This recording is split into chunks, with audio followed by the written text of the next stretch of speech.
नमस्ते सबको। SBI clerk 2025 आने ही वाला है। इस फरवरी में ही होगा प्रीलिम्स इसका। तो हम कौन सी स्ट्रेटेजी अपनाएं जिससे हमारा प्रीलिम्स एग्जाम क्लियर हो जाए, तो ये चलिए थोड़ा डिस्कस करते हैं। तो प्रीलिम्स एग्जाम का जो पैटर्न है वो ऐसा है कि इसमें 3 सेक्शंस होंगे, इंग्लिश, न्यूमेरिकल एबिलिटी यानी कि क्वांट और रीजनिंग। इंग्लिश में 30 क्वेश्चंस रहेंगे और ईच क्वेश्चन 1 मार्क्स का रहेगा, तो टोटल 30 मार्क्स रहेंगे और इंग्लिश का ड्यूरेशन होगा 20 मिनट्स। न्यूमेरिकल एबिलिटी में 35 क्वेश्चंस रहेंगे, ईच क्वेश्चन 1 मार्क का रहेगा और टोटल 35 मार्क्स रहेंगे और इसका भी टाइम ड्यूरेशन 20 मिनट्स है। रीजनिंग का 35 क्वेश्चंस रहेंगे, टोटल मार्क्स 35 होगा यानी कि ईच क्वेश्चन 1 मार्क और टोटल टाइमिंग होगा 20 मिनट्स, यानी कि टोटल 100 क्वेश्चंस रहेंगे, 100 मार्क्स के रहेंगे 60 मिनट, यानी कि सारे क्वेश्चन 1 मार्क के रहेंगे। ये तो हमें पता चल गया। तो कौन सी स्ट्रेटेजी अपनाए जिससे हमारा ये प्रीलिम्स एग्जाम क्लियर हो जाए? पहले हमें ये जानना पड़ेगा कि क्या क्या आ सकता है, सिलेबस में क्या है और कौन सी स्ट्रेटेजी अपनाए कि हम इसको क्लियर कर सकते हैं। सो जो सिलेबस है एसबीआई क्लर्क 2025 का, वो है रीजनिंग में logical reasoning, alpha numeric series, ranking, direction, alphabet test, data sufficiency, coded inequality, sitting arrangement, puzzle, tabulation, syllogism, blood relation, input output और कोडिंग आएगा।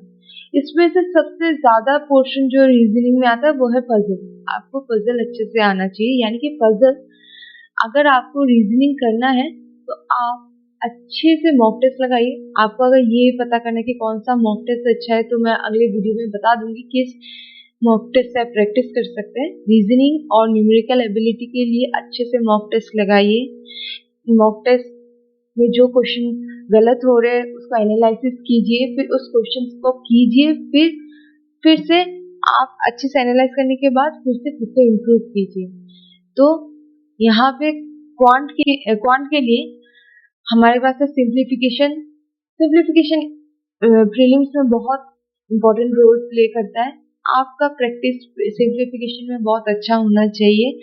ये टेबल याद कर लीजिए, प्रैक्टिस कीजिए अच्छे से, शॉर्टकट मेथड्स क्या है, प्रॉफिट लॉस, फिर प्रॉफिट लॉस कीजिए, mixture and allegation, simple interest, compound interest, certain indices, work and time, time and distance, mensuration, data interpret, यानी कि डीआई तो 2 या फिर 1 आएगा ही, तो डीआई भी प्रैक्टिस करके रखिए, आपको मॉक में डीआई मिल। फिर ratio and proportion percentage, number system भी जरूर से प्रैक्टिस करके जाइए, सीरीज एंड सीक्वेंस और परम्यूटेशन, कॉम्बिनेशन एंड प्रोबेबिलिटी आएगा।